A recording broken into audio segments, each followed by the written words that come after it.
Hi, hello, vanakkam, and welcome back to yet another episode on Little's Law YouTube channel. In this video, we are going to see about Dynatrace, and thanks everyone for those who had requested for a video on Dynatrace. So I have decided to have a series of videos on Dynatrace. I will take you through each and every part of Dynatrace so that by the end of this video, you will be able to handle Dynatrace on your own. So first, let us see what is Dynatrace. So when we develop a new application, we face a lot of complex issues which are related to performance of our application, and there are many layers of complexity. So here you can see there are like lots of layers like web requests, we have synthetic monitoring, we have lots of other layers in our application. And to get rid of those issues, we use Dynatrace, and with the help of this, we were able to find the root cause of the complexity. So, what is Dynatrace? So, Dynatrace is an application monitoring performance tool. In short, we call it as APM.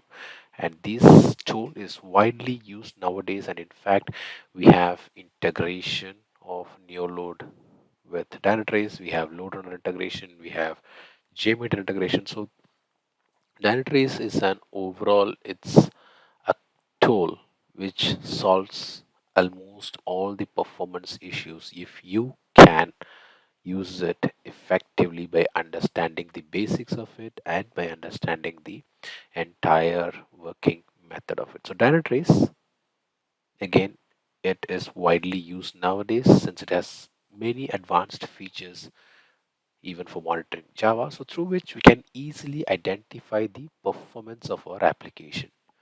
So we are using it to discover the abnormalities in CPU performance, its response times, the transaction rate, its throughput, and the system usage. So by analyzing all these metrics, the CPU, the memory, the response time, the transaction, so what at the end do we achieve?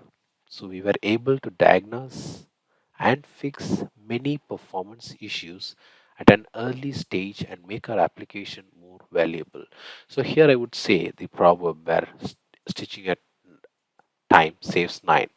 So when if we are able to diagnose any issues, any performance issues at an early stage, we will be able to fix them again at a very early stage and make our application more valuable and reliable, and the users will really feel happy using the application, and in return it increases and it improves the revenue. So that is why we need to improve the performance, and Dynatrace in fact helps us to achieve it. So how does Dynatrace works? Because that is another important question, because we know what Dynatrace does. So how does Dynatrace work? So Dynatrace servers initially should be installed on our system, and it consists of host and agent, and it has a dashboard through which we can diagnose our system in one place, and our server can easily interact with any other agent.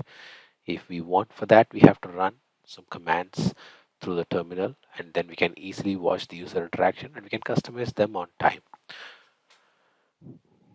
So what are the benefits of using Dynatrace?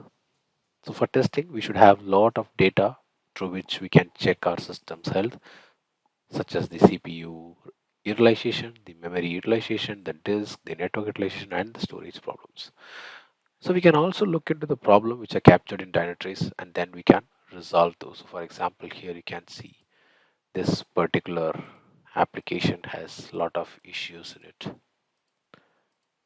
So we were able to filter them, using which so we are able to capture and then we were able to resolve them. So with the help of Dynatrace, developers and especially the performance testers can ensure that their application works fast and it is very reliable. So we can capture the issues even before the client complains about the same. So if we were able to replicate the issue through our performance testing tool, so we can emulate the real-time load into the system, through which during that time we can use the Dynatrace, the application performance monitoring tool, to understand how does these server side resources works. So with that, we can fix those issues so that even before the client finds and complains, we, the performance testers, can fix it.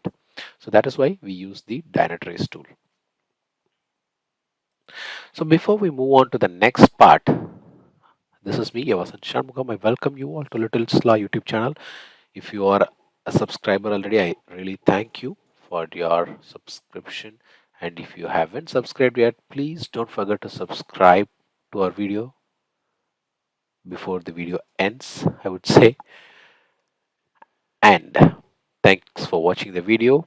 Please don't forget to subscribe, like, share the video with your friends. And in case if you have any doubts or queries, please do comment them in the comment section. You can even add your feedback, how good my video is or how creepy my video is. Please feel free to give your comments. So now the next part. So here we will see about some of the important, or I would say the most critical part before we even see the performances of the application. So the first part is the time frame here, which you can see here, where it has three different tabs. So one is the presets, the second one is the custom, and then the recent. So what does this say, or why do we really need that? So here we can see different preset times. One is the last 30 minutes, and then we have the last 1 hour, and then we have last 2 hours. So same way we have until last 365 days. So same way we have a custom, and then we have for recent. So why do we need this? So we can customize the default time period, as we can select any specific time period from the time frames provided. So once selected, we will be able to see all the requests for all the hosts in the graphical representation for that time period. So for example, in a scenario where you want to see the CPU and memory for the last 1 hour, you can just select that and you can see the resource utilization for the last 1 hour. In case if you are running a load test at some point of time, so for example, if you have tested a load test maybe on a weekend during non-business hours and you want to check the time, for example, like for 2 hours, so you can give the time, and when you click on apply, so you'll get those results. So this is why we have this time period, and then even you have the reason. So this will give you the some of the recent times which you have explored, or which we are where you have observed your response times or the monitoring tools. So this is another mainframe, because sometimes when your team wants you to extract a report for a particular time window, so this will be very helpful for you to know. So the next section is going to be the smartscape topology, and next comes the smartscape topology. So this tool provides a tab, which is the smart scale topology, in which we can easily go through the entire environment of the selected host. So for example, if you are running an application and you want to find its entire environment, so you can use this smartscape topology here in the window you can see. And this smartscape provides an effective and efficient overview of all the topological dependencies in vertical axis, and it is easily understandable. So in this diagram, we can see the Dynatrace API, which allows the API consumers to query their application, their service, the host attributes, including all incoming and outgoing call relationships, through this we can easily and quickly visualize a service map, and through this we can automatically detect the complete web environment on which the Dynatrace client is installed. So for example, so if you want to see what are the applications you want to see, so for example, like we have three different applications: the easy trade, the hipster hop logs, and then the my web application. So I'm just clicking on the my web application, and this will take me through what are all the services that are connected to it. So I have two services connected to it, and that is shown here. So it shows like using this nginx proxy server, I'm connected to three different services which are connected from the entire application. And when I click on the processes, so this will show me what are all the processes that are connected to this application. So again, I have the host. The same way, I can use this smartscape topology to understand the real environment. So let me just go back to the applications again, because this is where I started, so I just chose the application and then I chose the, sorry, let me choose the application, and then I will choose the web service request, and then if I click on the Nginx server, so this will show me what are all the Nginx front end reverse proxy thing that has been connected. And then if I click on the host, so you can see it is connected through this way. So I have the Linux servers and it is connected to different, so you can see the SQL which is connected to it, and then it is connected to Go, and I have node.js connected to it. So this will give you an entire view on what are all the components that my environment is connected to. So why do we need to understand this? Because if you understand the architecture, you can very well, or you can very easily relate the problem, and you can give the solution. Because without understanding the architecture, or without even knowing what is connected to where and which is connected to which environment or domain, it will be very difficult for you to fix the issue. So this is a very critical, again, as I said you earlier, so this is very critical for you to know on what host is this being hosted, whether it is a Linux or whether it is on Windows. So it is very important for you to understand to fix the issues.